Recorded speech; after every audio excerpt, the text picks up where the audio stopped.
పరిశుద్ధ పరమాదివ్య సాధనకు సదాకాలము ఆరాధనలు స్తుతి స్తోత్రములు నమస్కారములు కలుగుగాక. పితా పుత్ర పవిత్రాత్మ కలుగుగాక.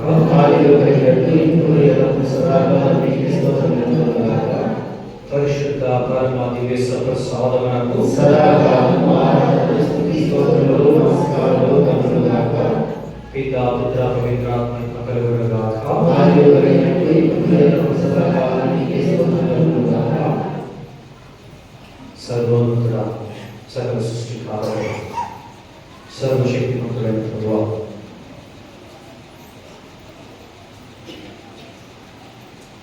జీవము సత్యము మార్గము అని వెలుగే ఉన్నవాడు. ఇదిగో తండ్రి ప్రభువా, మేమందరం కూడా మీ యొక్క సన్నిధిలో మోకరిల్లి ప్రార్థన చేయించుండగా మమ్మల్ని అందరినీ కూడా మీ యొక్క దివ్యమైన ముఖ్య ఆశీర్వాదాలు చేత తాకి స్వస్థత పరచమని పెరుగుతున్నాం ప్రభువా. మీ యొక్క పరిశుద్ధ నామమునకు మహిమను గౌరవం మా యొక్క జీవితాలలో మీ యొక్క ప్రేమను కరుణను వాత్సల్యాన్ని గుర్తించి మమ్మల్ని కూడా ఆశీర్వదించమని మేము వేడుకుంటున్నాం ప్రభువా. ఇదిగో తండ్రి ప్రభువా, మేము మా యొక్క జీవితాల ద్వారా, మా యొక్క పెదవుల ద్వారా, మా యొక్క జీవితాల ద్వారా మా యొక్క హృదయాల ద్వారా, మా మనస్సుల ద్వారా, మా యొక్క చేతుల ద్వారా మేము ధ్యానించుచుండగా మా నోట ఈ కీర్తన పాడించమని నేను వేడుకుంటున్నాను ప్రభువా. ఇదిగో కీర్తనాకారుడు అంటున్నాడు 34వ వాక్యం 1వ వాక్యంలో, నేను ఎల్లవేళలా దేవుని స్తుతించెదను, ఆయన మహిమలను నిత్యము నా నోట కీర్తించెదను, పాటించెదను అని పలుకుతూ ఉంటున్నాడు.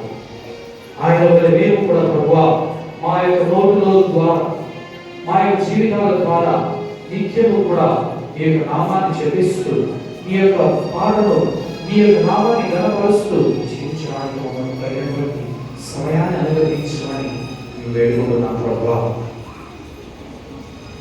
ఆయన ఎల్లప్పుడూ కీర్తించు వారును, అదే విధముగా ఆయన ప్రభావమును, ఆయన మహిమను ఎల్లప్పుడూ ధ్యానించు వారును ధన్యులు అని ప్రభు మనకు సెలవిస్తూ ఉంటున్నాడు. ప్రియ సహోదరి సహోదరులారా, ఆయన ఈ యొక్క సమయం తన పవిత్ర హస్తాలను చాచి మందరిని చూస్తూ ఉంటున్నాడు. ఆయన పవిత్ర పాదముల చేత, పవిత్ర హస్తాల చేత మనందరినీ కూడా పిలుస్తూ ఉంటున్నాడు. ఆయన తన యొక్క రెక్కల చాటును దాచుకొని కంటికి రెప్పవలే కాపాడడానికి ఉంటున్నాడు. ఈరోజు నువ్వు నేను ప్రతి ఒక్కరూ కూడా సిద్ధపడి ఆయన దగ్గర అయ్యే విధముగా తండ్రి కాపాడు, తండ్రి రక్షించు అని ఆయన దగ్గరికి వెళ్ళడానికి నువ్వు నేను ప్రతి ఒక్కరూ కూడా ప్రార్థన చేద్దాం. మన యొక్క పాపములను, మనం చేసినటువంటి ప్రతి ఒక్క పనిని కూడా ఆయనకు దగ్గరికి సమర్పించుకుందాం. ఆయనకు దివ్య రక్తాల చేత కడగమని ప్రార్థన చేద్దాం. ఇదిగో ప్రభువా, మాలో ఉన్నటువంటి బాధలను, మాలో ఉన్నటువంటి కష్టాలను, మాలో ఉన్నటువంటి విపత్తులను, మానసిక శోభనంతని కూడా మేము సమర్పిస్తూ ఉంటున్నాం ప్రభువా. మా యొక్క కన్నీటిని తుడిచివేయండి ప్రభువా. మాలో ఉన్నటువంటి ప్రతి ఒక్క బాధను కూడా కడిగి వేయమని ఇదిగో తండ్రి ప్రభువా, మాలో ఉన్నటువంటి మనోవేదనను, మాలో ఉన్నటువంటి ఆ కుంగిపోయినటువంటి సమస్యలు గాను మేము మా యొక్క జీవితాలను మేము సమర్పించుకుంటున్నాం ప్రభువా. మాలో ఉన్నటువంటి తెలియని బాధ మమ్మల్ని వెంటాడుతూ ఉంటుంది ప్రభువా. ఆ యొక్క బాధ నుండి మమ్మల్ని విముక్తి చేయమని ఆ ప్రభుని మనసారా వేడుకుంటున్నాం.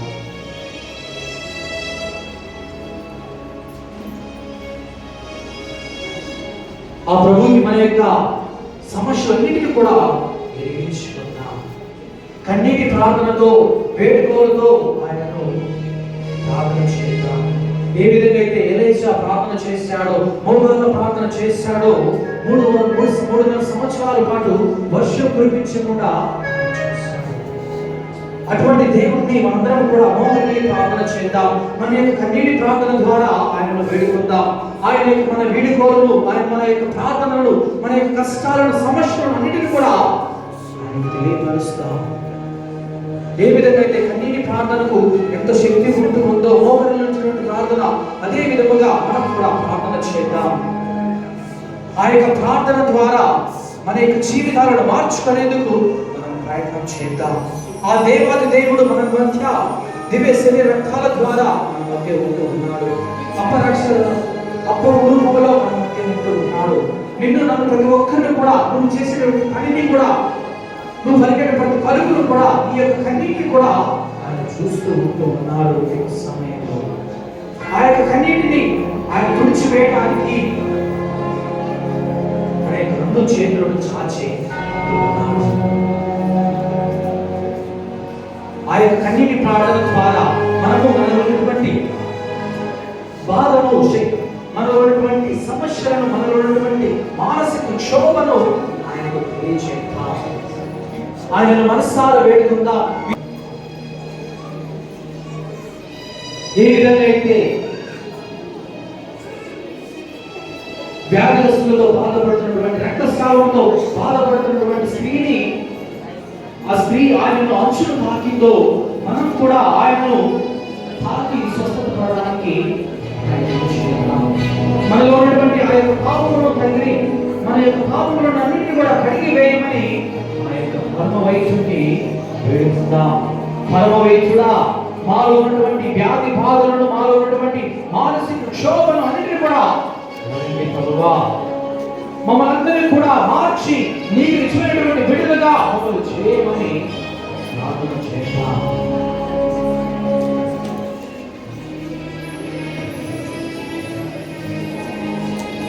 అలనాడు ఇశ్రాయేలు ప్రజలు ఆ యొక్క దివ్య మందస్సముతో వారందరూ కూడా ఎరికో పట్టణంలో 7 సార్లు ప్రదక్షిణ చేశారు. వారు ప్రార్థన చేసిన వెంటనే ఆ ఎరికో గోడలు ఏ విధంగా అయితే కూలిపోయబడ్డాయో మనం కూడా ప్రార్థన చేద్దాం. మనలో ఉన్నటువంటి సమస్యలు, మనలో ఉన్నటువంటి బాధలు, ఇబ్బందులు, మనలో ఉన్నటువంటి అప్పులు, ప్రతి ఒక్కటి కూడా కష్టాలన్నింటినీ కూడా కూలిపోయే విధముగా మనం ప్రార్థన చేద్దాం. ఆ దేవాది దేవుని మనసారా వేడుకుందాం. ఆ దేవుడు మన పక్షంలో ఉన్నట్లయితే మనకు ఎవరు విరోధి అని మనలో ఉన్నటువంటి ప్రతి ఒక్క పనిని కూడా ఆ యొక్క దేవునికి సమర్పించుకుంటూ, ఇదిగో ప్రభువా నేను సమయంలో ఉంటూ ఉన్నాను, ఒక భావిగా ఈ రక్షణ కోసం ఎదురు చూస్తూ ఉంటూ ఉన్నాను, పరమవైద్యుడా నాలో ప్రతి ఒక్క పాపాన్ని కడిగి వేయమని ప్రార్థన చేద్దాం. అలనాడు భక్తులైతే ఏ విధంగా దృష్టికి వస్తాడో మనలో ఉన్నటువంటి ఆ అంధత్వాన్ని తీసివేయమని, ఈ లోకంలో ఉన్నటువంటి ఆ పాపములను కడిగి వేయమని ఆ ప్రభుని మనసారా ప్రభుని వేడుకుందాం. ఇదిగో ప్రభువా నాలో ఉన్నటువంటి అంధత్వాన్ని, లోక వాంఛలను కడిగి వేయండి ప్రభువా. నాకు తగినటువంటి నిన్ను చూసేటువంటి వాక్యాన్ని, నీ యొక్క పరలోక వాక్యాన్ని దయచేయమని ఆ ప్రభుని మనసారా వేడుకుందాం.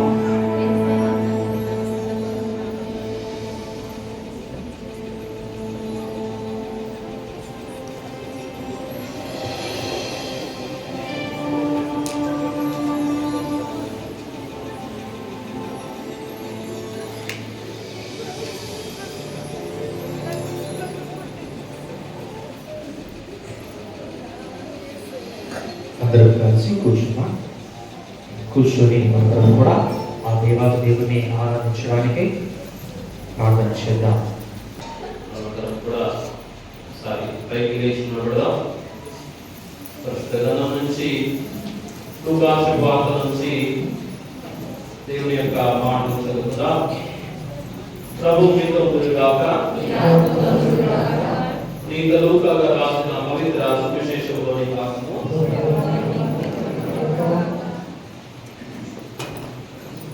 23వ అధ్యాయము పవిత్ర వచనములు 33 నుండి 42 వరకు. కపాలము అనబడు స్థలమునకు వచ్చినప్పుడు అక్కడ వారు యేసును సిలువ వేసిరి. నేరస్తులను కూడా యేసు కుడివైపున ఒకరిని, ఎడమవైపున ఒకరిని సిలువ వేసిరి. అప్పుడు యేసు, తండ్రి, వీరేమి చేయుచున్నారో మీరు ఎరుగరు కనుక వీరిని క్షమింపుము అని పలికెను. వారు చీట్లు వేసి యేసు వస్త్రములను పంచుకొనిరి. ప్రజలు అక్కడ నిలుచుండి ఇది అంతయు చూచు ఉండెను. ఇతడు ఇతరులను రక్షించెను, కానీ ఇతడు దేవుడు ఎన్నుకున్న క్రీస్తు అయినచో తనను తాను రక్షించుకొనెను అని అధికారులు ఆయనను హేళన చేసిరి. సైనికులు కూడా ఆయనకు దగ్గరగా వచ్చి పులిసిన ద్రాక్ష రసము ఇచ్చి, యూదుల రాజు అయినచో నిన్ను నీవు రక్షించుకొనుము అని పరిహసించిరి. ఇతడు యూదుల రాజు అని పలకమున రాసి శిలువ పై భాగమున ఉంచిరి. సిలువ వేయబడిన నేరస్తులలో ఒకడు, నీవు క్రీస్తువు కదా, ఆయనచో నిన్ను నీవు రక్షించుకుని మమ్మల్ని కూడా రక్షించుము అని ఆయనను నిందింపసాగెను. రెండవ వాడు వాణ్ణి గద్దించుచు, నీవు దేవునికి భయపడవా? నీవు కూడా ఇదే శిక్షను పొందుచున్నావు కదా. మనకు విధించిన శిక్ష న్యాయ సమ్మతమైనది. మనము మన పనులకు తగు ఫలములను అనుభవించుచున్నాము, కానీ ఈయన ఏ తప్పిదము చేసి ఎరుగడు అని యేసు అంతకు తిరిగి, యేసు నీ రాజ్యములో ప్రవేశించినప్పుడు నన్ను జ్ఞాపకం ఉంచుకొనుము అని విన్నవించుకొనెను. ఇది క్రీస్తు ప్రభుని సువిశేషము. సువిశేష బోధన ద్వారా మన పాపం మన్నింపబడును గాక. ప్రియ సహోదరి సహోదరులారా, చదవబడిన వాక్య భాగాల ద్వారా ప్రభు మనను దీవించాలని కళ్ళు ఉంచి కళ్ళు మూసుకొని ప్రార్థన చేద్దాం. అందరూ కూడా కళ్ళు ఉంచి కళ్ళు మూసుకొని ఇదిగో ఈ యొక్క తపస్సు కాలంలోని మొట్టమొదటి శుక్రవారం రోజున మనందరం కూడా ఆ ప్రభు సన్నిధిలో చేరుకున్నాం. మరి మిమ్మల్ని బట్టి దేవునికి కృతజ్ఞతలు వందనాలు చెల్లిస్తున్నాను. మరి ఎంతో మంది తమ యొక్క వ్యక్తిగత పనుల్లో నిమగ్నమై ఉండగా, ఎన్నో పనులతో సతమతమవుతుండగా మరి మీరు మాత్రం ఉత్తమమైన దాన్ని ఎన్నుకొని మనకున్న అన్ని పనుల కంటే కూడా ఉత్తమమైన పని అని గ్రహించి మరి మొదటి శుక్రవారం రోజున ఆ దేవాది దేవుని సన్నిధిలో ఉన్న కనుక మనల్ని మనము ఆ ప్రభువుకు సమర్పించుకుంటూ, ఇదిగో ప్రభువా మీ యొక్క ఆత్మతో మమ్మల్ని నింపండి, మమ్మల్ని శుద్ధులను చేయండి అని దయామయ సర్వేశ్వరుని ప్రార్థించుకుందాం. ప్రేమ కనికర మొదలైన సర్వేశ్వర గొప్పదేవా, ఈ యొక్క తపస్సు కాలంలోని మొట్టమొదటి శుక్రవారం రోజున మీ సన్నిధిలో చేరుటకు మీరు మాకు ఇచ్చిన ఈ యొక్క ధన్య సమయాన్ని బట్టి మీకు రోజు స్తోత్రాలు చెల్లిస్తున్నాను. ప్రభువా, ఈరోజు మేము సజీవ లెక్కలో ఉండటం మీ యొక్క కృప, మీ ఆశీర్వాదం, మీ దీవెన. ఇదిగో ప్రభువా, ఎంతో మంది ఈ రోజు చూడకుండా గతించిపోయినటువంటి వారు ఉంటున్నారు. ప్రభువా, వారు మా మధ్య లేదు, మా ఆప్తులు, మా మిత్రులు, మాకు తెలిసిన వారు. అయితే ప్రభువా, ఈ రోజును మీరు మాకు ఒక వారంగా ఇచ్చారు. మరి ఈ రోజును బట్టి మీ సన్నిధిలో మేము మీకు స్తుతులు స్తోత్రాలు చెల్లిస్తున్నాం. ఇదిగో ప్రభువా, మీరు మా కోసం సిలువను మోస్తారు, మా కోసం మీ పవిత్ర రక్తాన్ని చెందించారు. ప్రభువా, మీ పవిత్ర రక్త ప్రోక్షణ మీద ఉంచి మా పాపలన్నీ కూడా శుద్ధి చేసి మమ్మల్ని మా కుటుంబాలను దండిగా బట్టి ఆస్వాదించడం ఈనాడు మీకు మాడు క్రీస్తు ద్వారా సమర్పిస్తున్నాం తండ్రి. యేసు వందనం, యేసు స్తోత్రం, పరిశుద్ధాత్మ దేవ వందనం, పరిశుద్ధాత్మ దేవ స్తోత్రం, తండ్రి దేవ వందనం, తండ్రి దేవ స్తోత్రం, ఏక దేవ వందనం, ఏక దేవ స్తోత్రం, ఏక దేవ స్తోత్రం, సప్రసాదనాథుడా మీకే వందనం, సప్రసాదనాథుడా మీకే స్తోత్రం, సప్రసాదనాథుడా మీకే ఆరాధన, సప్రసాదనాథుడా మీకే స్తుతి, సప్రసాదనాథుడా మీకే ఘనత, సప్రసాదనాథుడా మీకే ఆరాధన, మీకే ఆరాధన, మీకే ఆరాధన, మీకే ఘనత, మీకే ఘనత, మీకే మహిమ, మీకే మహిమ, మీకే మహిమ. విశ్వాసనందు ప్రియ విశ్వాసులారా, ముందరే చూసి చాలా సంతోషం కలుగుతుంది. ఎందుకనగా మరి మనము దేవుని సన్నిధిలో ఉన్నాం. దేవుడు ఇచ్చినటువంటి ఈ జీవితానికి గాను మనము వందనాలు చెల్లిస్తున్నాం, కృతజ్ఞతలు చెల్లిస్తున్నాం. అయితే దేవుని సన్నిధిలోనికి మనం వచ్చినాము కనుక దేవుడు కూడా మనతో కొన్ని విషయాలు మాట్లాడాలి అని ఆయన ఈరోజు దేవుని యొక్క తలపు.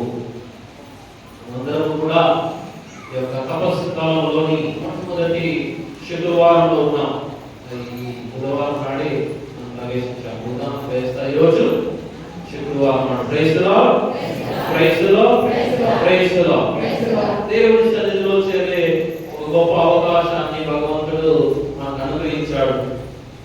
మరి బహుశా మన విచారణలు కావచ్చు, లేదా మన చిన్న స్వామి కావచ్చు, మనకి ఆ విభూతి పాల్గొంటే కొన్ని విషయాలు చెప్పింటారు.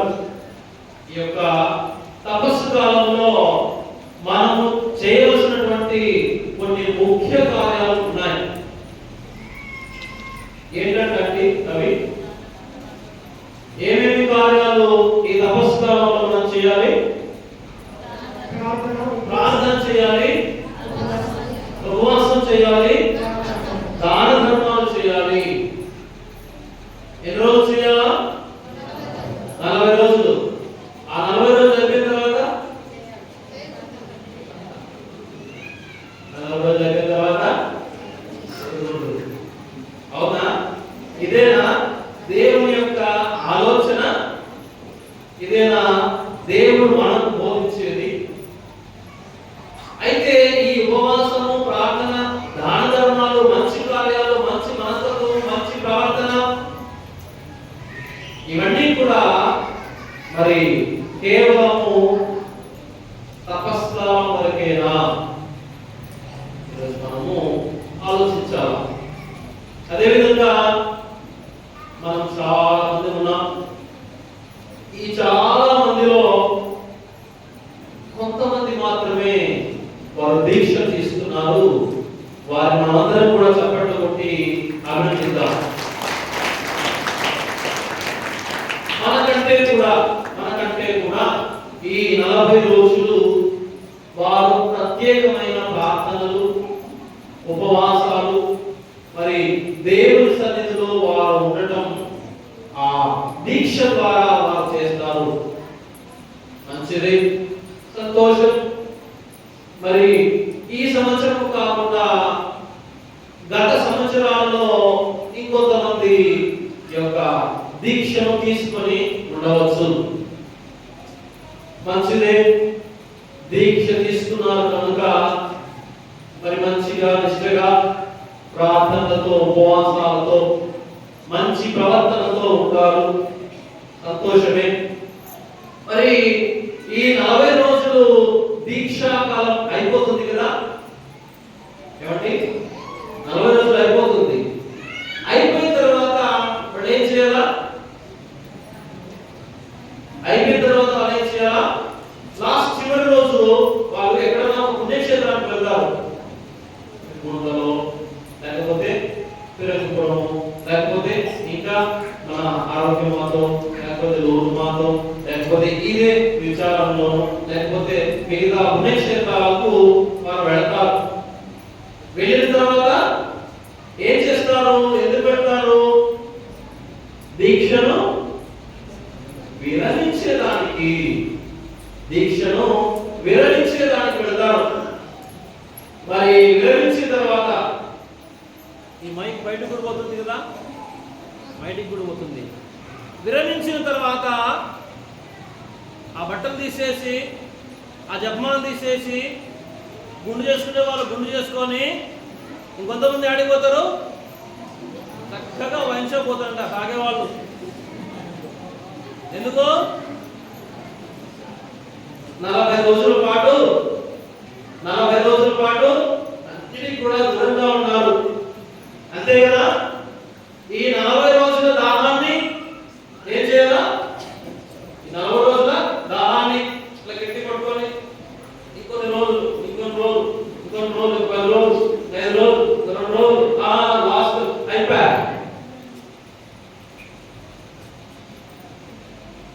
తర్వాత మన జీవితాలు ఏ విధంగా ఉన్నాయి? వీళ్ళు చేశారని చెప్పడం లేదు, లేదా వీళ్ళు చేస్తారు అని కూడా చెప్పడం లేదు. అయితే కొన్ని సందర్భాల్లో అక్కడక్కడ జరిగిన విషయాలు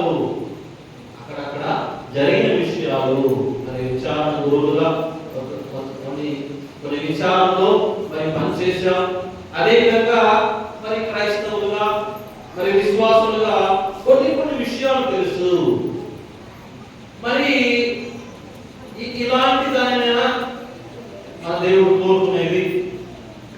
ఈరోజు మనము క్రీస్తు ప్రభువు శిలువ పైన పలికినటువంటి మొట్టమొదటి మాటలు లూకా సువార్త 23వ అధ్యాయము 34వ వచనంలో ప్రభు ఏం చెప్తున్నారు అంటే అంటే తండ్రి వీరేం చేస్తున్నారో వీరు ఎరుగురు, అంటే వీరికి తెలియదు. వీరు కొన్ని పనులు చేశారు కానీ వీరికి తెలియకుండా చేశారు కనుక వీరిని క్షమించు. కొన్ని సందర్భాల్లో మనము సాధారణంగా ఒక మాట ఉంటాం. ఏ మాట అంటే తెలిసి తెలియక చేసింటారులే, తెలిసి తెలియక చేసింటారు. నిజంగా కొన్ని విషయాలు మనకు తెలుసు ఇది తప్పు, ఇది తప్పు అని తెలుసు, అయినా కూడా చేస్తాం.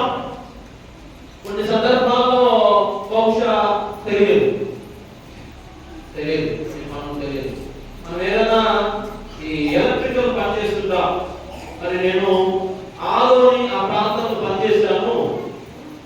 ఒక జడ్జి ఉన్నాడు, ఒక జడ్జి. ఆయన విరుపాపురం గ్రామానికి చెందినటువంటి వారు. మంచిదే, మంచి క్రైస్తవుడు, మరి అదేవిధంగా మంచి విశ్వాసి, మంచి వ్యక్తి. దేవుడు ఆయనను ఆ జడ్జి స్థానానికి, ఆయనను ఆ స్థానానికి లేవనెత్తాడు. మంచిదే, వందనాలు. అదేవిధంగా ఆయన చిన్నప్పటి నుంచి కూడా మన బోర్డింగ్లో పెరిగినటువంటి వ్యక్తే, మంచి వ్యక్తి. చిన్నప్పటి నుంచి కూడా కష్టపడి పెరిగే మనస్తత్వం, కష్టపడి పని చేసే మనస్తత్వము, ఆ మనస్తత్వంతోనే ఆయన ఎదిగాడు. ఆయన రీసెంట్ గా ఒక బిల్డింగ్ కడుతున్నాడు. ఒక బిల్డింగ్ కట్టి ఆ బిల్డింగ్ కి క్యూరింగ్ చేస్తారు కదా, ఆ క్యూరింగ్ చేస్తే వేరే వాళ్ళు అప్పగించారు.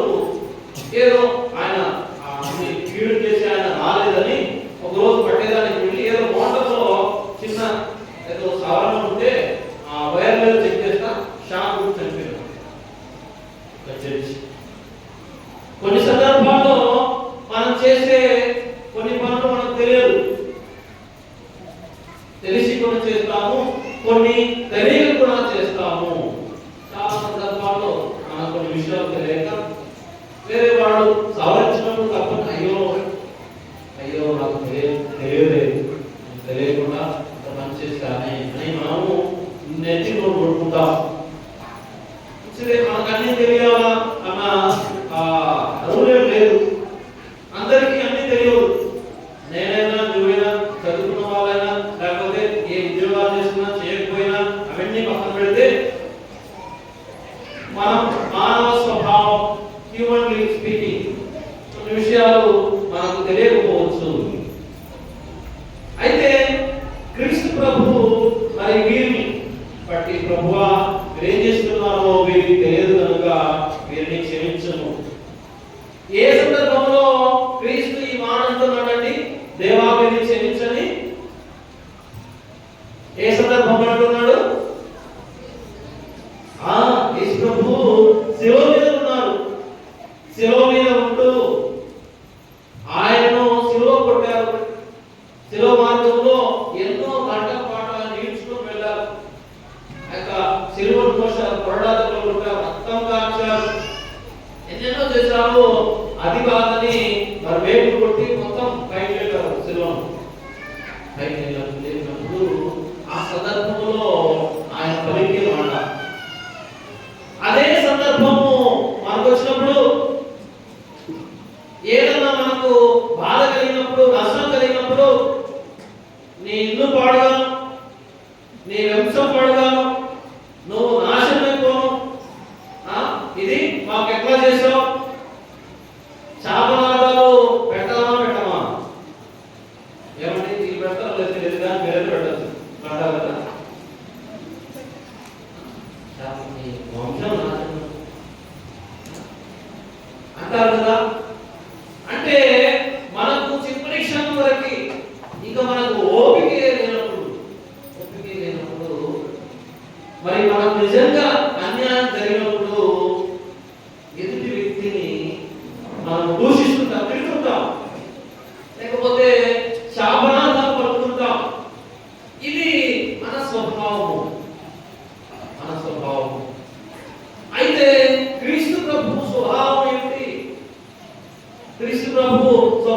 ఇది.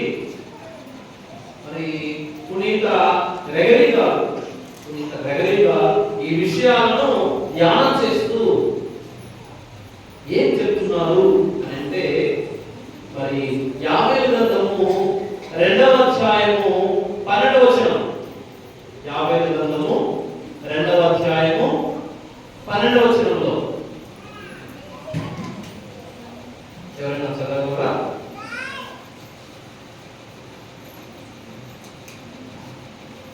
ప్రభువు ఇట్లనుచున్నాడు, ఇప్పుడైనను మీరు పూర్ణ హృదయముతో నా చెంతకు మరలి రండి.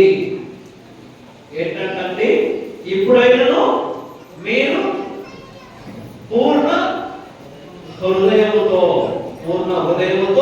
మీరు నా చెంతకు మరలి రండి. దేవుడు మన నుంచి ఏమి కోరుకుంటున్నాడు అని అంటే, పూర్ణ హృదయంతో కూడినటువంటి పశ్చాత్తాపము. పూర్ణ హృదయం అంటే మన హృదయాన్ని కొన్ని ముక్కలుగా చేస్తే ఒక్కొక్క ముక్క పక్కన తీయచ్చు. అంటే మనం కొంచెమే చేయొచ్చు, లేకపోతే సడమే చేయొచ్చు. ఇక తపస్కాలంలో ఉపవాసాలు చాలా రకాలు ఉంటాయి. కొంతమంది మరి ముఖ్యంగా దీక్ష తీసుకున్న వాళ్ళు ప్రతిరోజు ఉంటారు. ప్రతిరోజు ఒక పూట, 2 పూటలు నాకు తెలియదు కానీ ఒక పూట అయితే కష్టంగా ఉంటారు. అది దీక్ష తీసుకున్న వాళ్ళు. ఒకవేళ దీక్ష తీసుకోకపోయినా కూడా మనలో కొంతమంది ప్రతిరోజు ఉంటారు. ఒక పూట లేదా 2 పూటలా కూడా ఉండేవాడు ఉంటారు.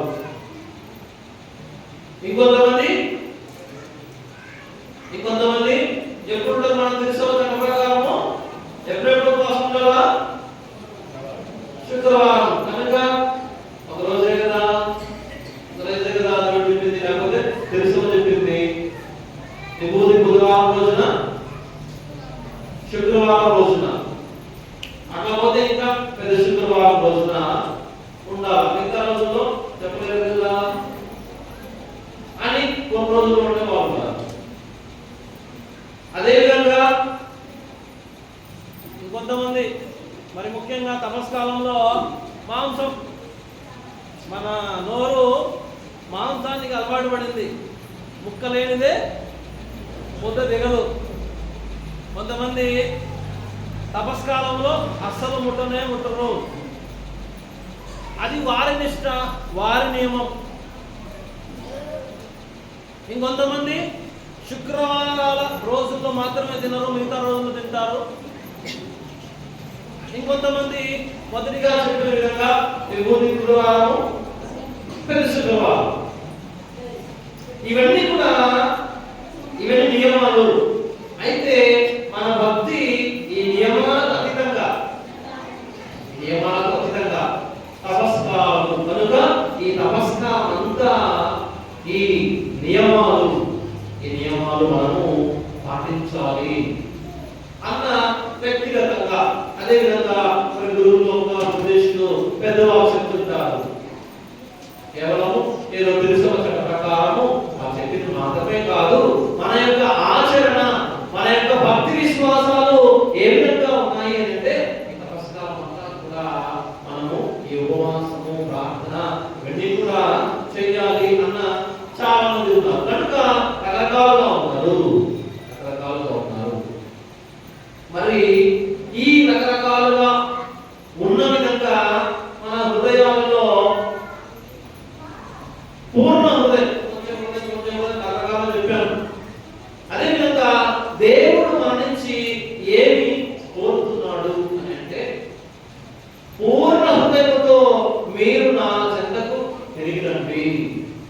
దాన్ని మరి లాటిన్ మెటనోయియా అంటే పూర్తిగా పూర్ణ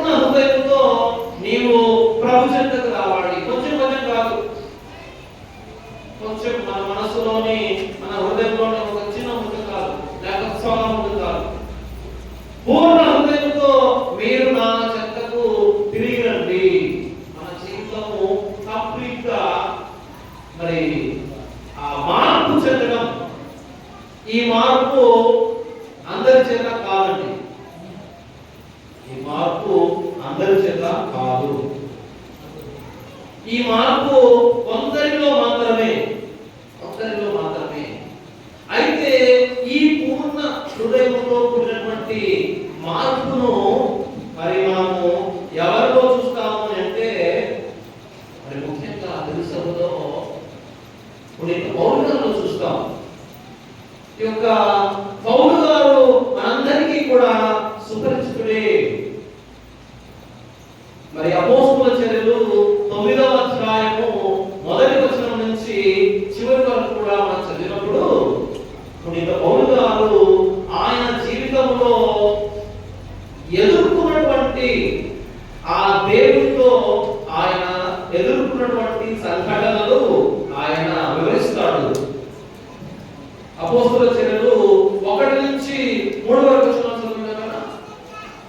అపోస్తలుల చర్యలు 1 నుంచి 3 వరకు ఆయన ఎలాంటి వాడు అనే praise the lord, praise the lord, praise the lord, hallelujah, hallelujah, హల్లెలూయా.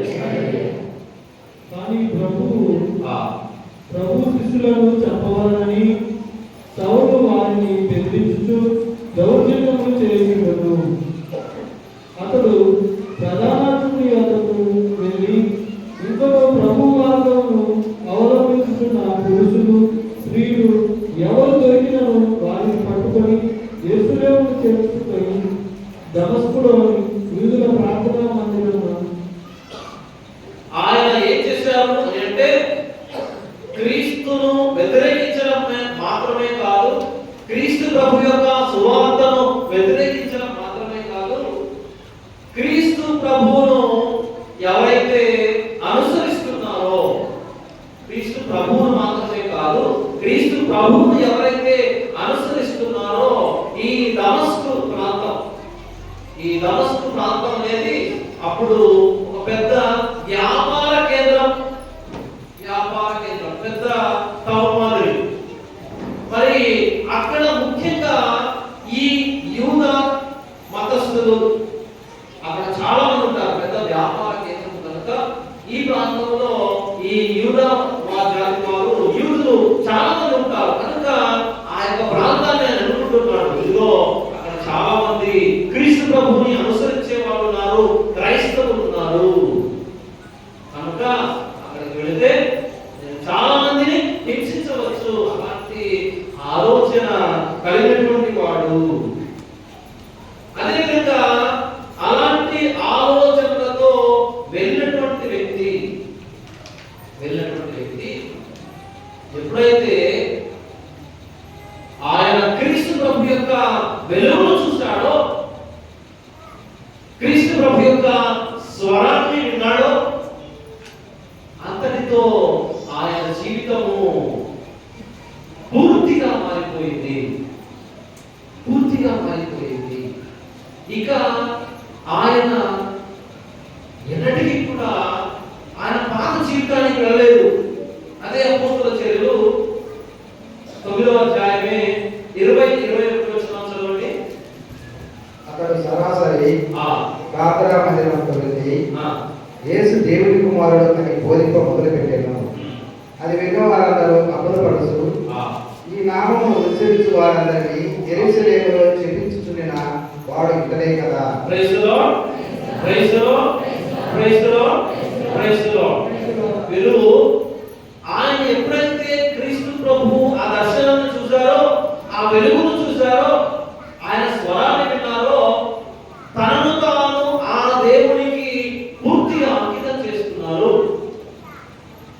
అంకితం చేసుకున్న తర్వాత ఆయన కూడా ఈ యొక్క బాప్తిస్మాన్ని పొందుకొని అక్కడ ఉన్నటువంటి సంఘంలోనికి వెళ్ళి యేసు దేవుని కుమారుడు, praise the lord, praise the lord, praise the lord, శాప వచనముతో పలికినటువంటి ఆయన పలుకులు క్రీస్తు ప్రభుని హింసించాలి అని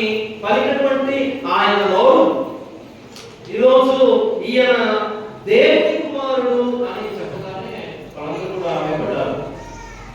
భయపడి అయ్యో ఇతడు క్రీస్తు ప్రభుని అనుసరించే వారిని చెరసాలలో వేయాలని కదా నేను వచ్చింది, అలాంటి వాడు క్రీస్తు ప్రభుని బోధించడం ఏమిటి అని వాడు ఆశ్చర్యపడ్డారు, భయపడ్డారు. అయితే మరి ఈ విధంగా ఆశ్చర్యకరంగా ఆయన జీవితము మారిపోయింది. మరి ఆయన జీవితం మారిపోవడం మాత్రమే కాకుండా ఆయన ఎన్నో సంఘాలు స్థాపించారు. క్రీస్తు ప్రభు యొక్క సువార్తను, క్రీస్తు ప్రభుని గురించిన బోధనలను బోధించడము ఆయన ప్రారంభించి ఈ యొక్క క్రీస్తు ప్రభు యొక్క సువార్తను అత్యధికంగా ప్రకటించే వారిలో ఈయన కూడా ఉంటాడు. ఎంతవరకు ప్రకటించారు అని అంటే చివరికి ఆయన తన యొక్క చావును కోరుకున్నా కూడా ఆయనలో మార్పు రాలేదు. క్రీస్తు ప్రభు కోసం తన యొక్క తలని అర్పించాల్సి వచ్చినా కూడా, తన ప్రాణాన్ని అర్పించాల్సిన సమయం వచ్చినప్పుడు కూడా ఆయన వెనుకకు పోలేదు. పూర్ణ హృదయంతో ఆయన దేవుని నమ్ముకున్నాడు. పూర్ణ హృదయంతో ఆయన దేవుని చెంతకు వచ్చారు. అదేవిధంగా మన భారతదేశంలో కొంతమంది పునీతులు ఉన్నారు. భారతదేశంలో మన సాంప్రదాయాలు ఉత్తరాలు కావచ్చు, దక్షిణాలు కావచ్చు, కొన్ని పేర్లు చెప్తారు కదా. మన భారతదేశానికి సంబంధించినటువంటి పునీతులు కొంతమంది పేర్లు చెప్తారా? థోమస్ గారు, థోమస్ వారు. అదేవిధంగా కేరళ నుంచి కూడా ఉన్నారు అల్ఫోన్సో గారు, మరి చాలా ఉన్నారు. మరి ఇంకా అక్కడ కలకత్తా నుంచి కూడా ఒక ఉంది మదర్ తెరెసా గారు. మరి గోవాలో ఎక్కడి నుంచో ఇండియాకి వచ్చి గోవాలో ఒక పైచిక చాలా ఉంది, గోవా యొక్క షౌరి గారు. ఈ విధంగా కొంతమంది పునీతులు ఉన్నారు. ఈ పునీతులు కొంతమంది అమ్మగారు, కొంతమంది గురువులు. మరి అయితే ఇంకొక వ్యక్తిని గురించి మరి బహుశా వినియోగకాలు కానీ ఒక వ్యక్తిని గురించి రీసెంట్ గానే 2022వ సంవత్సరంలో పునీత ఫ్రాన్సిస్ పోప్ గారు ఒక భారతదేశానికి సంబంధించినటువంటి గృహస్థ క్రైస్తవులకు సంబంధించినటువంటి ఆయన స్వామి గారు, లేకపోతే అమ్మగారు గారు, లేకపోతే ఆ దేవునికి సంబంధించిన, లేకపోతే ఆ కాన్సన్ట్రేటెడ్ లైఫ్ సంబంధించిన వారు కాదు, దైవాంకితులు కాదు. ఆయన మీలాగా గృహస్థ క్రైస్తవ వివాహం చేసుకొని పిల్లలు కని దేవుని యొక్క సువార్తను నమ్మినటువంటి వాడు నమ్మడం మాత్రమే కాదు, ఆయన తన జీవితాన్ని ఆయన అర్పించి ఈ రోజు పునీత పట్టాలను పొందినటువంటి వాడు. అభిజోసం కింద రాలేదు. ఆయన బ్రదరు పెద్ద ఉన్నారు. ఆయన ఒక బ్రదరు అయితే ఇంకా రాలేదు. ఆయన పునీత పట్టాలు వాళ్ళు ప్రయత్నం చేస్తున్నారు. భగవంతుడు దయవల్ల ఆయన రావాలని కోరుకుంటా. ఆయన పేరు దేవ సహాయకుడు. Praise the lord, praise the lord, praise the lord. ఈయన ఒక హిందూ మతానికి చెందినటువంటి వాడు. ఆయన పేరు వచ్చేసి నీలకంఠ పిల్లై. చాలా పేర్లు మనకు కూడా ఇక్కడ నీలకంఠము అవి మనకు ఉన్నాయి. ఆయన పేరు నీలకంఠ పిల్లై. మరి ఆయన ఏం చేశాడు అని అంటే ఆయన మంచి భక్తుడు. అయితే ఆయన యుక్త వయస్సుకు వచ్చిన తర్వాత ఒక రాజు కొలువులో ఆయన ఉన్నారు. మనం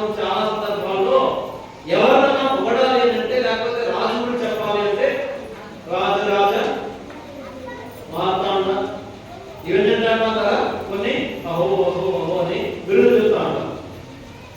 ఈ పేరు వచ్చేదానికి కారణము ఈ రాజరాజ మార్తాండుడు అనే ఈ యొక్క రాజు, ఆయన గొప్ప వ్యక్తి. మరి ట్రావెన్కోర్ ఆ యొక్క కేరళ, తమిళనాడు ఆ ప్రాంతాలకు చెందినటువంటి వ్యక్తి. ఆ భూభాగంలో ఆయన రాజుగా ఉన్నారు.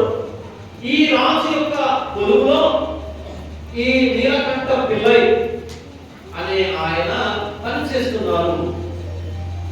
మరి పనిచేస్తున్న తర్వాత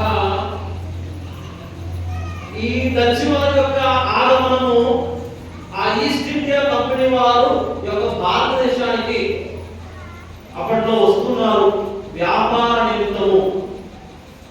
సరే, ఈ డచ్ వారు ఏం చేశారు అంటే ఆ సముద్ర ప్రాంతాలకు కూడా వచ్చి ఈ యొక్క ట్రావెన్కోర్ ఈ యొక్క సామ్రాజ్యాన్ని వాళ్ళు స్వాధీనం చేసుకొని అక్కడ వ్యాపార లావాదేవీలు ప్రారంభించాలి అన్న వారి యొక్క తలంపు.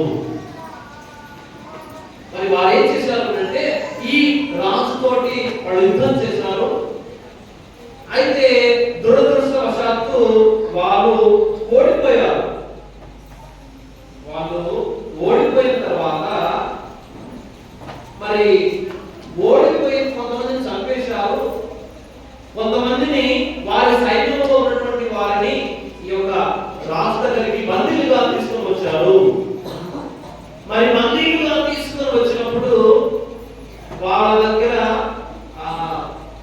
లావాదేవీలు ఎలా ఉంటాయంటే, మీరు నమ్మకంగా ఉండి మిమ్మల్ని మీరు సరెండర్ చేసుకొని మాకు లొంగిపోయారని చెప్పేసి మాకు విధేయులుగా ఉండి మా సైన్యంలో పనిచేస్తామంటే మిమ్మల్ని ప్రాణాలతో మా దగ్గర పెట్టుకున్నాం, లేదంటే ఏం చేస్తామండి, చంపేస్తాం.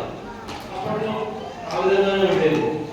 అయితే కొంతమంది మాత్రము మేము పూర్తిగా మీకు బానిసలై ఉంటాము, నమ్మకంగా ఉంటాము, మరి మీ సైనికులు మాత్రమే మేము ఉంటాము అన్నప్పుడు వాళ్ళు ప్రమాణం చేశారు. ఈ సైన్యంలో వారు కూడా చేరిపోయారు. అయితే వారి యొక్క సైన్యాధిపతి లెనోమి అనే ఒక వ్యక్తి ఉన్నాడు. మరి మనము ఈ యొక్క పూర్ణ హృదయంతో మార్పు గురించి మాట్లాడుతున్నాం కదా, టోటల్ ట్రాన్స్ఫర్మేషన్ లేకపోతే మెటనోయియా, దీని గురించి మాట్లాడుకుంటున్నాం కదా. ఈ వ్యక్తి కూడా, ఈ లెనోమి అనే ఈ సైన్యాధిపతి కూడా చాలా మంది శత్రుశేషము ఉండకూడదు అని అంటారు. ఏమని అంటారా? శత్రుశేషము రాజనీతి ప్రకారం శత్రుశేషము ఉండకూడదు. ఎందుకు ఉండకూడదు? ఎన్ని సంవత్సరాలైనా కూడా మళ్ళీ సమయం వచ్చినప్పుడు లేపేద్దాం. పగ అనేది 14 తరాలు ఉంటుందంట. పగ అనేది కొంతమంది సమయం వచ్చేంత వరకు వేచి ఉండి సమయం వచ్చినప్పుడు చేసేస్తారు. ఇట్లా ఉంటాయి. కాబట్టి రాజనీతి ఏంటి అంటే పగవాడు పగలకూడదు. పగవాడు ఎప్పుడైనా కూడా వాడు ఇంట్లో వాడే కంట్రోల్ అంటారు కదా. మన శత్రువులు ఎవరో కాదు. ఎవరు మన శత్రువులు? ఇంట్లో వాళ్ళే కంట్రోల్. మనం బాధించే వాళ్ళు మన ఇంట్లో వాళ్ళే.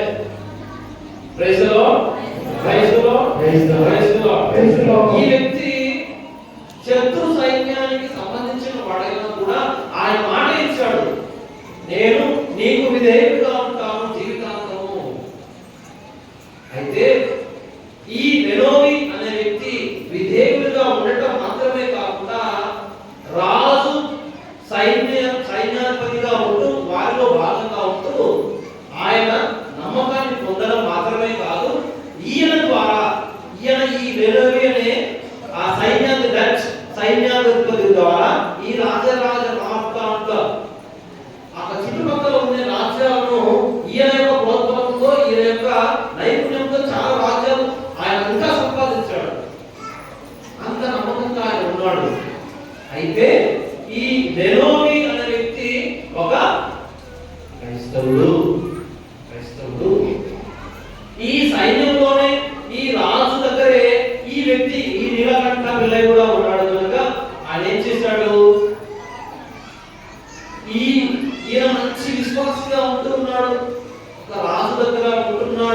ఉంటున్నప్పటికీ కూడా మంచి విశ్వాసంగా ఉంటూ ఆయన ప్రార్థన జీవితానికి ఈ నీలకంఠ పిల్లై అని ఆయన ఆకర్షణ పొందాడు.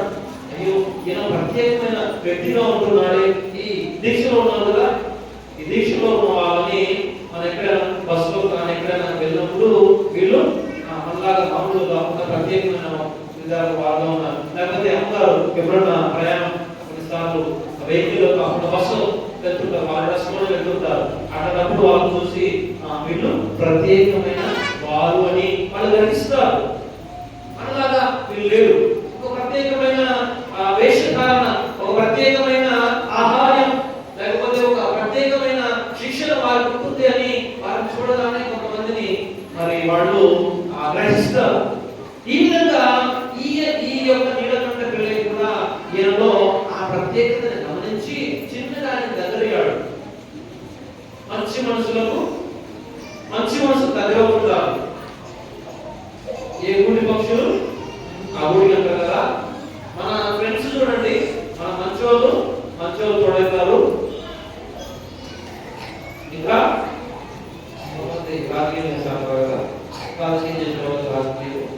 ఈ విధంగా ఎవరికి సంబంధించినట్టే వాళ్ళు నువ్వెవరో, నీ స్నేహితులు ఎవరో చెప్పు, నువ్వెవరో చెప్తా. కనుక మనము ఎలాంటి వారము, లేకపోతే మన పిల్లలు ఎలాంటి వారు, లేకపోతే వాళ్ళు ఎవరితో తిరుగుతున్నారు అని కూడా మనం తెలుసుకోవచ్చు. కనుక ఈ మంచి వాళ్ళు ఇద్దరు తోడయ్యి మరి చిన్నగా ఈయన ఆ విషయాలను క్రీస్తు ప్రభువు గురించినటువంటి విషయాలను ఈయన తెలియజేస్తున్నాడు. Praise the lord. మనం కూడా చాలా వరకు ముఖ్యంగా మనకి ఏదైనా కొన్ని అద్భుతాలు జరిగాయనుకో ఇద్దరు చెప్తాం కదా, ఇదిగో నేను ఫలానా దగ్గరికి వెళ్ళడం ద్వారా దేవుడు నా జీవితంలో గొప్ప కార్యాలు చేశాడు, ఇదిగో నా జీవితంలో స్వస్థత కలిగింది, దేవుడు నా జీవితాన్ని మార్చాడు, ఇదిగో అక్కడికి వెళ్ళు బహుశా నీకు బాగుంటుందేమో అని చాలా సందర్భాల్లో మనము ఇతరులకు చెప్తాం దేవుడి గురించి. అదేవిధంగా తన స్నేహితులతో, తనకు సన్నిహితులతో వేరే వాళ్ళు మన దేవుడి గురించి కూడా, ఆయన గొప్పతనాన్ని గురించి కూడా కొందరు చెప్తుంటారు. వారి ద్వారా సువార్త కూడా వ్యాప్తి చెందుతూ ఉంది. మరి ఈ విధంగా ఈ వ్యక్తి దేవుని యొక్క సువార్తను తెలుసుకోవడం మాత్రమే కాదు, ఆయన క్రీస్తు ప్రభువుని అంగీకరించాడు. Praise the lord. మరి ఆయన దేవుణ్ణి అంగీకరించిన తర్వాత ఆయన జ్ఞానస్నానాన్ని పొందుతున్నారు. జ్ఞానస్నానాన్ని పొందుకోవడం మాత్రమే కాదు, తన యొక్క కుటుంబ సభ్యులకు, తన భార్య, తన బిడ్డలు, తన కుటుంబం వారికి కూడా ఈ యొక్క విశ్వాసాన్ని పంచాడు. ఈ విశ్వాసాన్ని పంచిన తర్వాత వాళ్ళు కంప్లీట్ గా క్రైస్తవులుగా మారిపోయారు. వారి యొక్క ప్రార్థనలు, వారి యొక్క భాషలు ఇవన్నీ కూడా తేడాగా ఉన్నాయి. అయితే ఇదంతా కూడా ఎప్పుడు మాట? ఇప్పుడు మాట కాదు. 1700 సంవత్సరాలలో, అంటే మనకు దాదాపు 300 సంవత్సరాల పూర్వమే ఇవి జరిగినవి. మనకు ఇప్పటికీ కూడా భారతదేశంలో క్రైస్తవులకి మత హింసలు ఉన్నాయా లేవా? ఉన్నాయి కదా. ఇప్పటికీ కూడా మనకు జరుగుతున్నాయి అని అంటే అప్పట్లో ఏ విధంగా ఉండేది?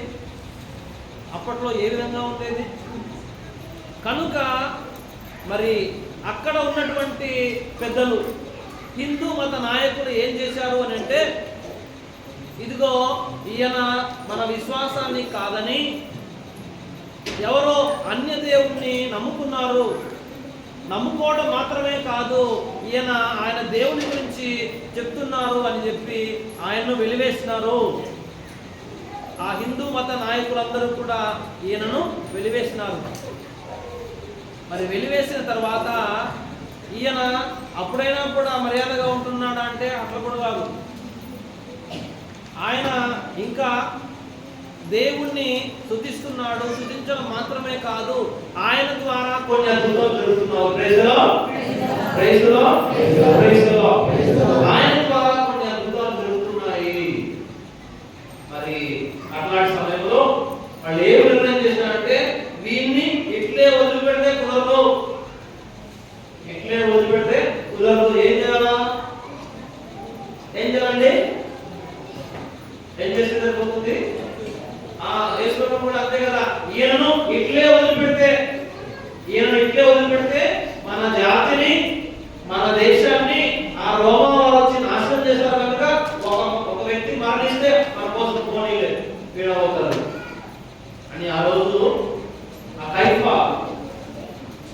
కైఫా యేసుప్రభు గురించి చెప్తారు. అన్ననే ఆయనను మరణానికి అప్పగిస్తారు. Praise the lord, praise the lord, praise the lord.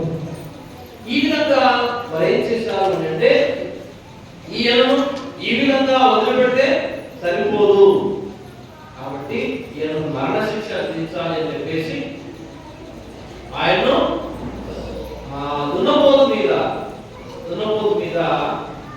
వాళ్ళ యొక్క భావన ఏంటి అని అంటే యమధర్మరాజు యొక్క వాహనం ఏమి?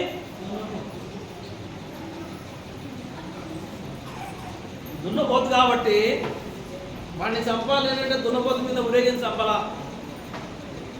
ఆ విధంగా వాళ్ళు ఆ దున్నపోతు మీద ఆయన్ను ఆ ఊరంతా కూడా ఆ ఊర్లు తిప్పుతూ కొరడాలతో కొడుతూ ఆయన హింసిస్తూ ఎందుకు ఈ విధంగా చేస్తున్నారు అంటే ఇదిగో ఈ విధంగా వేరే వాళ్ళు మారకూడదు, వేరే వాళ్ళు దేవుని నమ్ముకోకూడదు. ఈయనను ఇట్లా శిక్షిస్తే వేరే వాళ్ళు కూడా భయపడి క్రీస్తు ప్రభువును నమ్ముకోకుండా శిష్యులందరూ కూడా అంతే కదా, వాళ్ళను సిలువ వేయడం, నూనెలో వేయడం, లేకపోతే తల తీయించడం, ఎన్నో విధాలుగా వాళ్ళ హింసలను కనుక్కున్నారు.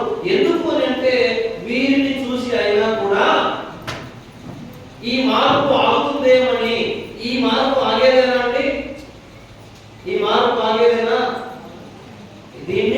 ఇది మనిషి యొక్క ప్రయత్నం కాదు, మనిషి యొక్క ప్రయత్నం కాదు. ఈ అపోస్తలుల చర్యలోనే మనము యొక్క ప్రధాన అర్చకుడు ఆ యొక్క శిష్యులంతా కూడా ఆ యెరూషలేము ప్రాంతంలో ఈ సువార్తను బోధిస్తున్నప్పుడు వాళ్ళను ఆ ప్రధాన అర్చకుడి దగ్గరికి తీసుకుని వెళ్తారు. అని చెప్తాడంటే ఇదిగో ఇది మానవ ప్రయత్నం అయితే ఏమవుతుంది? ఆగిపోతుంది. వీరు చేసేది ఈ సువార్త మానవ ప్రయత్నం అయితే ఆగిపోతుంది. అదే దైవ ప్రయత్నం అయితే దీన్ని ఆపేది ఎవరి తరము కాదు. Praise the lord, praise the lord, praise the lord. కనుక దేవుని సువార్తలో మనకు కొన్ని రకాలైనటువంటి సంఘటనలు లేకపోతే మనకు యొక్క హింసలు ప్రారంభించినప్పుడు మనం భయపడాల్సిన అవసరమే లేదు. ఇది నీ పని నా పని కాదు, ఏదో ఇది ఒక మానవ ప్రయత్నం కాదు, ఇది దైవ ప్రయత్నం. కనుక దీన్ని ఆపేదానికి ఎవరి తరం కాదు, బీజేపీ కాదు, లేకపోతే ఇది కాదు, అది కాదు, ఏం కాదు, ఎవరి తరము కాదు. క్రీస్తు ప్రభువుని చంపినటువంటి రోమా ప్రభుత్వమే ఈరోజు రోమన్ కథోలిక్ మతం అని వాళ్ళే బోధిస్తున్నారు. మనమంతా కూడా ఆ రోమా వాళ్ళు పంపించే ఆ మిషన్ దాంతోనే క్రైస్తవులుగా మారింది. కనుక ఆయన చంపిన వాళ్ళకే దిక్కు లేదు. ఇంకా వేరే వాళ్ళు ఆయన ఏం చేస్తారు? చేయలేరు.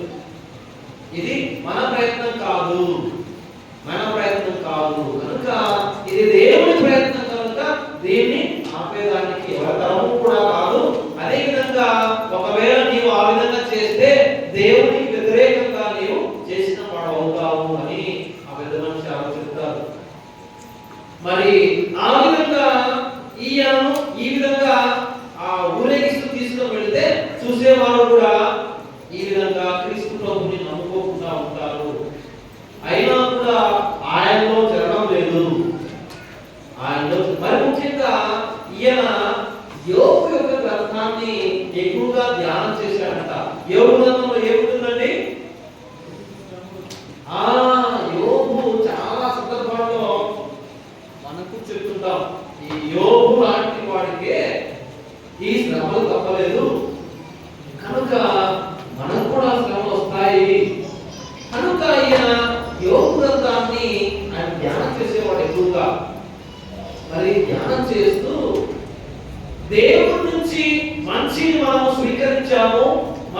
పొందాము కనుక ఎప్పుడైనా మనకి చెడు జరిగినప్పుడు మనం దేవుని దూషిస్తామా? ఏమండి, మంచి మాత్రమేనా మనం పొందుకునేది? మనకు ఒకవేళ చెడు జరిగినా లేదా ఏదైనా మనం అనుకోనిది మనకు నష్టం జరిగినా దేవుణ్ణి నమ్ముకోకుండా లేదా ఆ దైవ దారిని పక్కన పెడతామా? ఎంత మాత్రము కాదు. మంచిని స్వీకరించిన మనం ఒకవేళ కష్టాలు ఎదురైనా కూడా స్వీకరించాలి. ఈ యొక్క శ్రమల కాలం అంతా కూడా ఆ విషయాన్ని మనము పదే పదే నేర్చుకుంటుంటాం. దేవుడి కుమారుడైనా కూడా ఈ యొక్క కష్టాలు వచ్చినప్పుడు ఇదిగో ప్రభువా, నా చిత్తము కాదు నీ చిత్తమే నెరవేరు. ఇలాంటి యొక్క మనస్తత్వాన్ని మనము కూడా కొంచెం అలవాటు చేసుకుంటే మనకు వచ్చే కష్టాలను కొద్దిగా ఎదుర్కొనేదానికి బాగుంటుంది. లేకపోతే కట్టుకోలేదు. చివరికి ఆత్మహత్య చేసుకునే స్థాయికి వెళ్ళినా కూడా ఆశ్చర్యపోనక్కర్లేదు. అయితే మంచిని స్వీకరించిన మనం, మంచిని అనుభవించిన మనం కష్టాలు వచ్చినప్పుడు కూడా స్వీకరించేదానికి సిద్ధముగా ఉండాలి. అదే ఆయన నేర్పేది. కనుక యోబు గారి గురించిన జీవితాన్ని తెలుసుకున్నటువంటి ధ్యానించినటువంటి ఆ వ్యక్తి సరే అనేక రకాలుగా ఊర్లు ఊరేగించుకుంటూ పోయి చివరిగా అక్కడి నుంచి ఒక గుట్ట మీద ఆయన పెట్టి ఈ యొక్క తుపాకులు ఉంటాయి కదా, ఈ తుపాకులతో పేర్చేదానికి అక్కడ ఉన్నటువంటి వారు ఆ తుపాకులు పేర్చినప్పుడు అవి పేరలేదంట. తర్వాత ఆ తుపాకుల్ని ఆయన తీసుకొని దేవ సహాయకులు తీసుకొని ప్రార్థన చేసి వాటికి ఇచ్చినప్పుడు మళ్ళీ దాంతోనే కాల్చి చంపారు. ఆయన్ను దాంతోనే కాల్చి చంపిన తర్వాత మరి ఆయన యొక్క భారతీయ దేహాన్ని, ఆయన యొక్క దేహాన్ని తీసుకుని వెళ్ళి వారి యొక్క దేవాలయం ముందట కూర్చోబెట్టినప్పుడు మరి ఆయన ద్వారా ఆయన మరణించిన తర్వాత కూడా ఎన్నో రకాలైనటువంటి అద్భుతాలను దేవుడు చేస్తున్నాడు వారి యొక్క ప్రార్థన సహాయం ద్వారా. మరి ఒక గృహస్థ క్రైస్తవుడు ఇలాగా సంసారము, పిల్లలు ఇవన్నీ కూడా కనుక మరి ఒక చక్కటి ఉదాహరణ. పరిపూర్ణంగా దేవుని నమ్మిన వారు, పరిపూర్ణంగా దేవుని విశ్వసించిన వారిలో ఈయన మనకు గృహస్థ క్రైస్తవుడుగా మనందరికీ కూడా ఆదర్శనీయుడు. అదేవిధంగా మరి ఎన్నో వందల సంవత్సరాలుగా మరి 2022వ సంవత్సరం అంటే దాదాపు 300 సంవత్సరాల చరిత్ర కనుక అందులో ఎంతో సత్యమై ఉండవచ్చు. ఒక 10-20 సంవత్సరాల క్రితం జరిగితే అది నిజంగా ఆ మంచి కాకపోతే దాన్ని మనం మర్చిపోతాం. అయితే ఈ యొక్క దేవుని యొక్క కార్యము ఈయన ద్వారా జరుగుతుంది కనుక ఎన్నో అద్భుతాలు ఆయన ద్వారా జరుగుతుంది. Praise the lord. ఎన్నో అద్భుతాలు ఆయన ద్వారా జరుగుతున్నాయి. మరి అదేవిధంగా తిరుసభలో పునీత అగస్తిన్ వారు ఆయన కూడా దేవునికి వ్యతిరేకమైనటువంటి ఎంతో వ్యతిరేకమైన జీవితాన్ని ఆయన జీవించారు. అయితే ఆయన జీవించినటువంటి జీవితం కోసము ఎవరు ప్రార్థన చేశారండి? తల్లి మోనికమ్మ ఎన్నో సంవత్సరాలు ఆయన కోసం ప్రార్థన చేసింది. మరి అలాంటి ఒక వ్యక్తి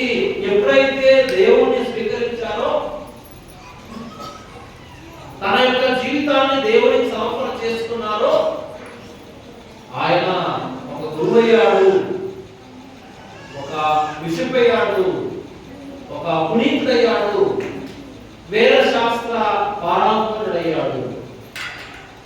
కనుక వాళ్ళ జీవితం పూర్తిగా మారిపోయింది, మళ్ళీ వెనక్కి వెళ్ళలేదు. ఇలాంటి వారి గురించే మనం చెప్పుకుంటామండి, ఇలాంటి వారి గురించే మనం చెప్పుకుంటాం.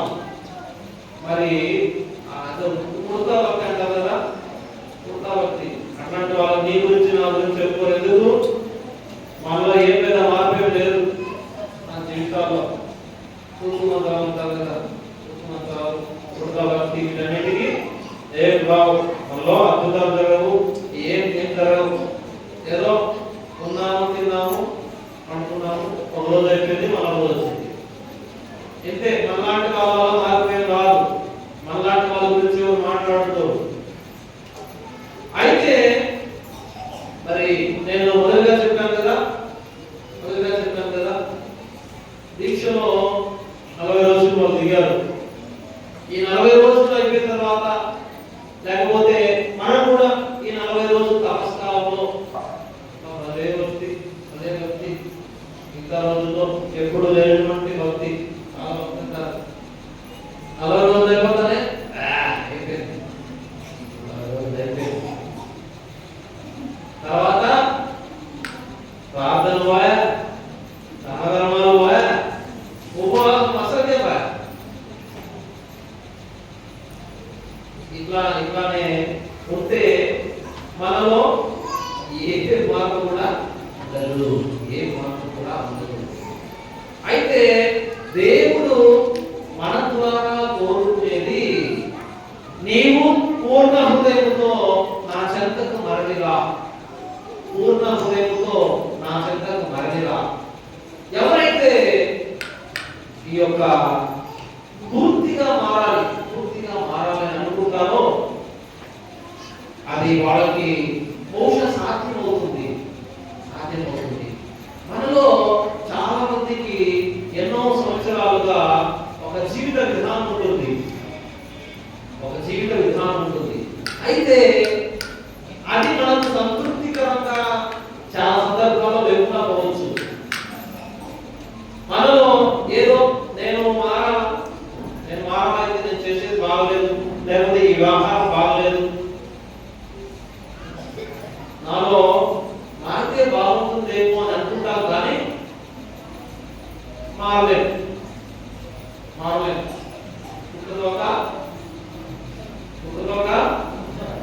కొందర 2 రోజులు దెబ్బలు అంటే 3వ రోజు దెబ్బ తీస్తే మళ్ళీ వంకరే. మరి ఎట్లా కాకుండా మన జీవితాన్ని ఈ యొక్క ఎంతో మంది పునీతులు మనకు ఆదర్శంగా ఉన్నారు. వారి యొక్క జీవితము పూర్తిగా మారిపోయింది. ఆ విధంగా మరి మనలో కూడా ఏదైనా మార్పు ఉండగలరా? మరి ఈరోజు మనము ఒక అంశాన్ని ధ్యానం చేస్తున్నాం. ఏమిటి అంశము? క్రీస్తు ప్రభు శిలువ పైన పలికినటువంటి మొదటి మాట, తండ్రి వీరేం చేస్తున్నారో వీరు ఎరుగరు. ప్రభువా వీరేం చేస్తున్నారో. ఎవరితో ఈ మాట్లాడుతున్నాడండి? తనను ఎవరైతే హింసించారో, తనను ఎవరైతే ద్వేషించారో, తనను ఎవరైతే కొట్టారో, తిట్టారో, ఆయన యొక్క రక్తాన్ని కలజూశారో అలాంటి వారి గురించి ఇలా చెబుతున్నారు. మరి ఇలాంటి క్షమాపణ మరి మనలో కూడా ఆ మాట రాగలదా? చాలా మంది మనకి బయట వ్యక్తులు లేకపోతే మన స్నేహితులు కావచ్చు, మన బంధువులు కావచ్చు, వాళ్ళతో కొన్ని సందర్భాల్లో మనకు విభేదాలు ఉండవచ్చు. అలాంటి వారిని మనము మన్నించగలమా? అలాంటి వారిని మనం మన్నించగలమా? సరే, ఇంకొద్దిగా మన దగ్గరికి వస్తే బయట వాళ్ళు పోనివ్వండి, మన ఇంటికాడ వద్దాం. మన ఇంట్లో భార్య భర్తలు, పిల్లలు లేదా మా అన్నదమ్ములు, మనలో ఈ నేను క్షమించలేను, లేకపోతే క్షమించకుండా దూరంగా మనము కొన్ని సందర్భాల్లో భార్య భర్తలే ఒకరినొకరు క్షమించుకోలేకుండా కుటుంబంలో కలహాలు ఉన్నాయా లేవా అండి? కొన్ని కుటుంబాలు ఉన్నాయా లేవా? ఉన్నాయి. అదేవిధంగా తల్లిదండ్రులు పిల్లలు వాళ్ళలో వాళ్ళకు పట్లాడు. మొన్న నేను ఆటోలో వెళ్తూ పెద్ద ఉన్నాడు. ఆటోలో ఒక పోలీసు అని కూడా కూర్చొని పెద్ద వాళ్ళ బంధువులు ఉంటున్నాడు. వీళ్ళ మీ ఇంట్లో లేకుండా మా ఇంట్లో లేకుండా మాట్లాడుకుంటూ మీరు ఎక్కడ ఉన్నారు అని అంటే, మేము సపరేట్ ఇంట్లో ఉంటున్నాము అంటే, ఏం కొడుకు దగ్గర లేరా అని అంటే ఆయన చెప్తున్నాడు, పెళ్ళి అయ్యేంత వరకు కొడుకులమ్మా, దాని తర్వాత కొడుకు. ఎన్నో సందర్భాల్లో మన కుటుంబాల్లో కూడా విభేదాలు ఉండి ఉండవచ్చు. మరి ఈ యొక్క క్షమాపణ అనేది బహుశా మన ఇంటి బయట కూడా ఉంచే మంచిది. Praise the lord.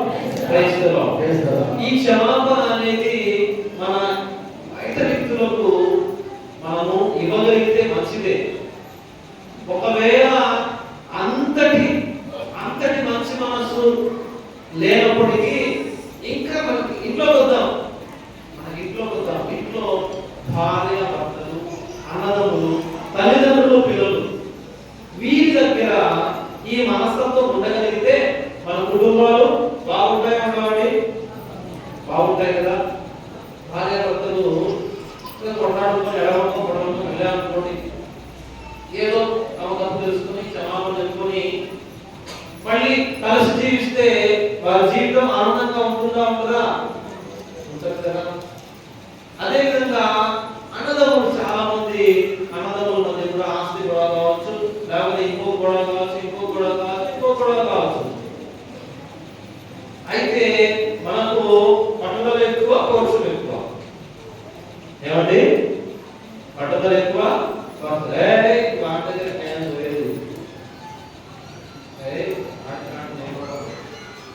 అని మనకు పంతాలు ఎక్కువ. అయితే క్రీస్తు ప్రభు తనలో తప్పు లేనప్పటికీ కూడా తప్పు చేసినటువంటి వారిని క్షమిస్తున్నారు. అవునా కదా? ఆయన తప్పేం లేదు. వేరే వాళ్ళు మరి వారి యొక్క తప్పు ద్వారా ఈయన నిందలు భరిస్తున్నాడు, వారి కోసం ఆయన శిలువను కష్టాలను మోస్తున్నాడు, అయినా కూడా వాళ్ళని క్షమిస్తున్నాడు. అయితే నేను తప్పు చేసినప్పుడు, నాది తప్పైనప్పుడు ఎవరి దగ్గర అయితే నేను క్షమాపణ చెప్పాలో వారి దగ్గర క్షమాపణ చెప్పేదానికి నాకేం తప్పు చేసింది నేనే కదా. కనుక అలాంటి మనస్తత్వం, ఆయనంత గొప్ప మనస్తత్వం మనకు రాకపోవచ్చు. ఏమండి?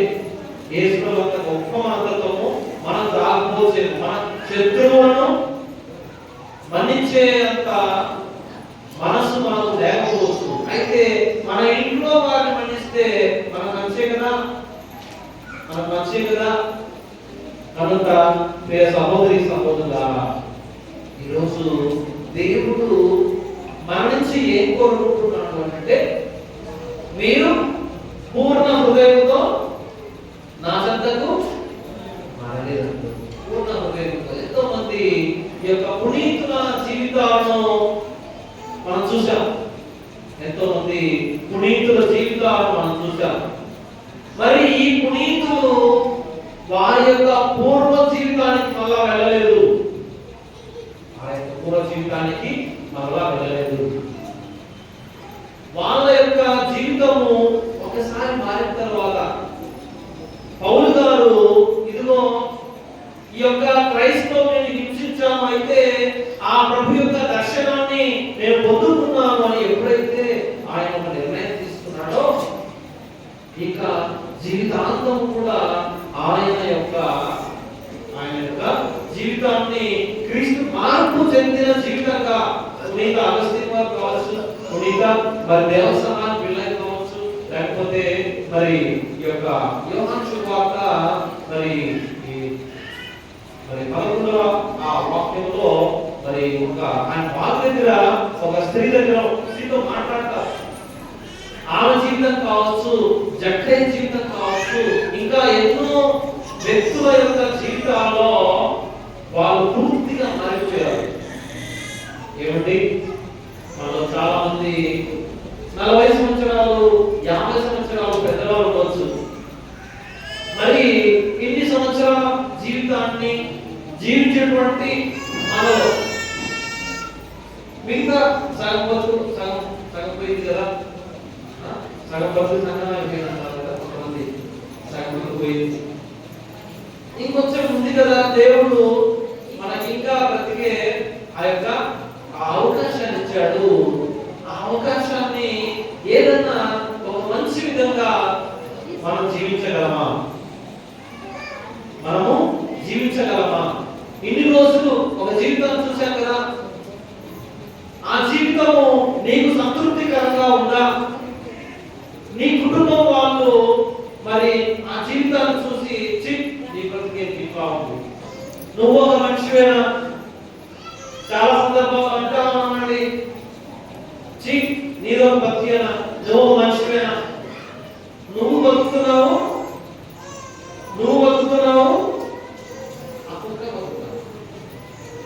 కోపం వస్తే అంటారు కదా, నేను రోజు పడుతున్నా కోపం వస్తే అంటారు. కనుక ఏదన్నా మార్పు మనలో ఉండగలదా?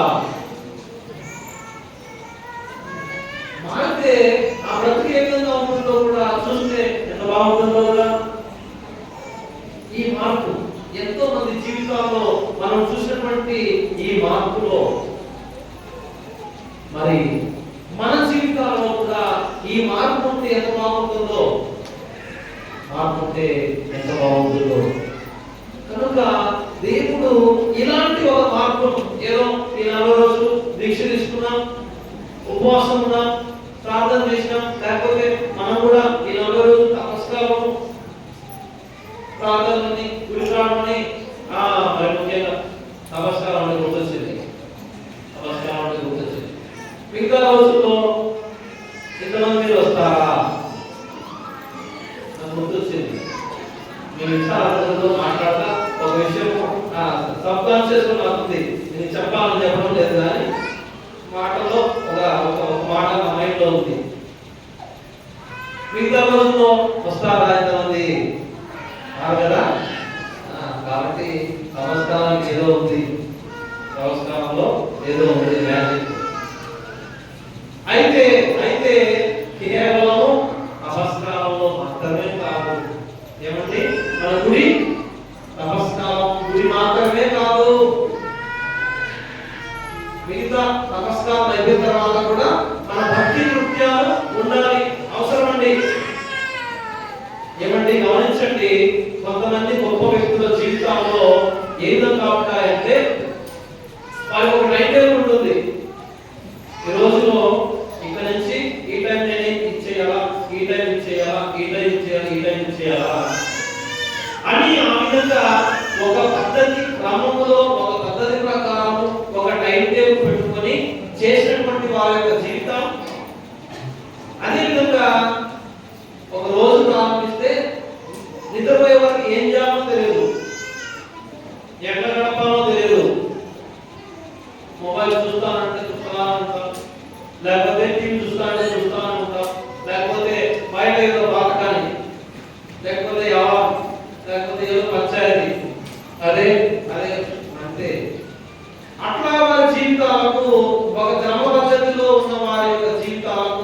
ఖచ్చితంగా తేడా ఉంది. Praise the lord, praise the lord, praise the lord. ఆషామాషి కాదు, ఖచ్చితంగా.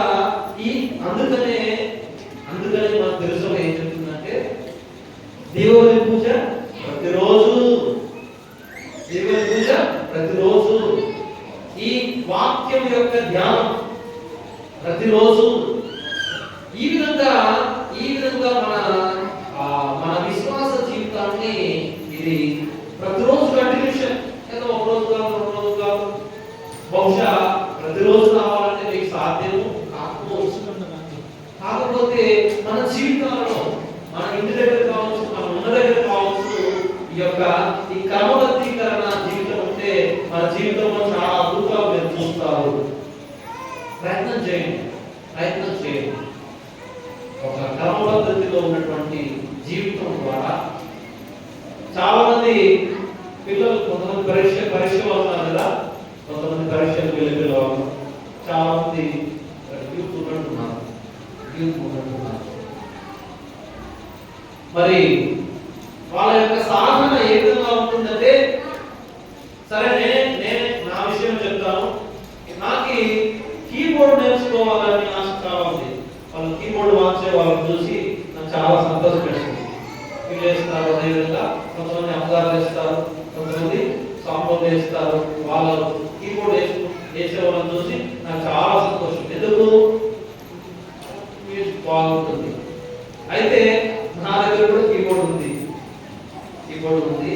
నా రోజు చేస్తాను, అలా పక్కన పెడతాను, అలా ఏదో పని నా రోజు చేస్తాను, అలా చేయను. అదేవిధంగా చదువు ఉంది కదా, చదువుకునే పిల్లలు ఉన్నారు కదా, ఏదో ఒక రోజు చదువుతారు, మళ్ళా చదివేది లేదు, మళ్ళీ ఎగ్జామ్స్ చూస్తున్నాంలే. అదేవిధంగా నాలో ఇంకొక ఆశ ఉంది. పిల్లలు ఎప్పుడన్నా ఈ క్రిస్మస్ కానీ లేకపోతే ఇంకా పండుగలకు డ్యాన్స్ వేస్తుంటారు కదా, చాలా సంతోషం. డ్యాన్స్ వేసేటప్పుడు చాలా బాగుంటుంది. ఒక 10 మంది డ్యాన్స్ చేస్తున్నారంటే 100 మంది ఉంటారండి.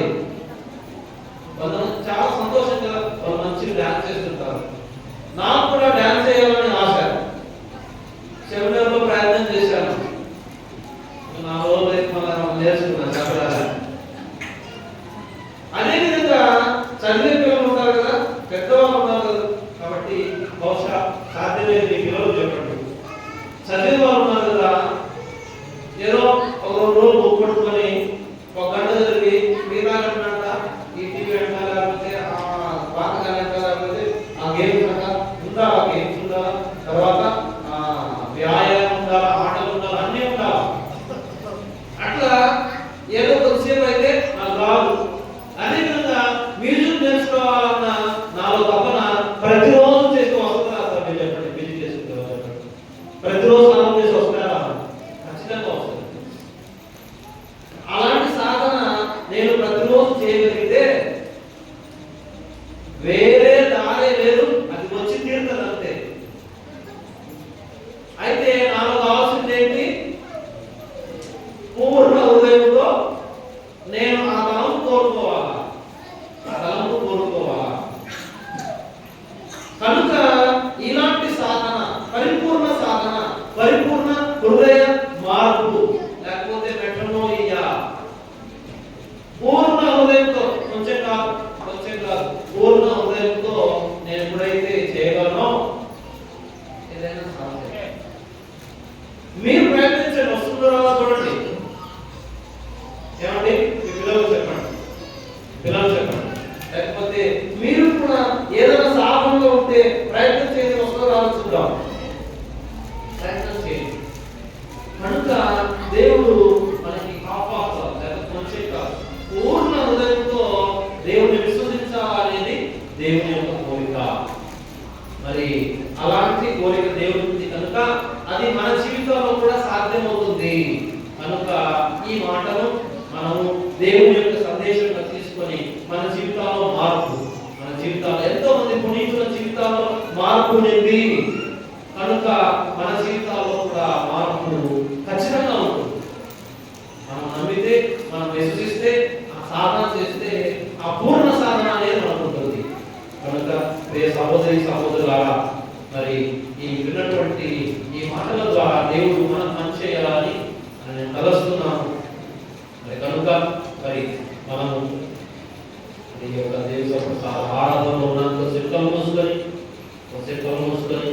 ఉన్నటువంటి వాక్య భాగం ద్వారా దేవుడు మనం దీవించాలని, ఇదిగో ఆ సప్రసాద నాదుడు మరి ఈ రోజు మనం అందరినీ కూడా పిలుచుకున్నాడు. ప్రత్యేకంగా ఈ తపస్కాలంలోని మొదటి శుక్రవారంలో మనందరినీ కూడా ఆయన పిలుచుకున్నాడు. మరి ఆయన మనలో మార్పును కోరుకుంటున్నాడు. హృదయ పరివర్తన, పూర్ణ హృదయంతో ఆయన చెంతకి వరగొచ్చేదాన్ని ఆయన కోరుకుంటున్నాడు. ఇదిగో ఆ యొక్క మార్పు నేను ఇస్తాను అని ఆ సప్రసాద నాదుడు ఈ రోజు నీకు తెలియజేస్తున్నాడు.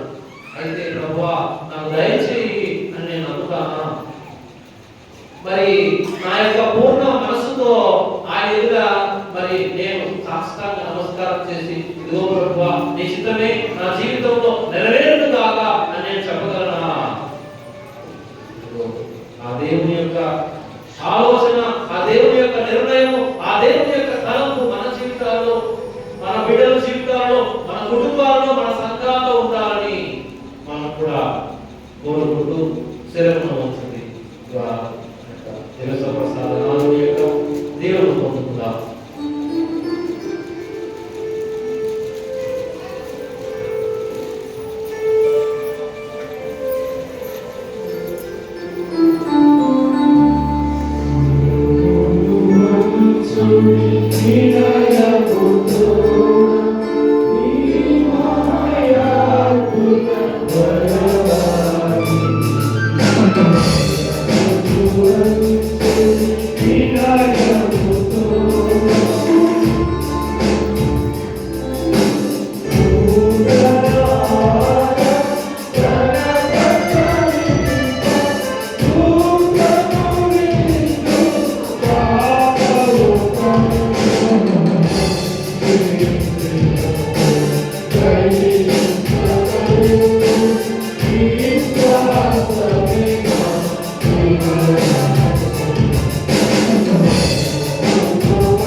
భక్తి శ్రద్ధలతో పూజించును. మీ రక్షణ ఫలితం మేము నిరంతరం సమీక్షించును.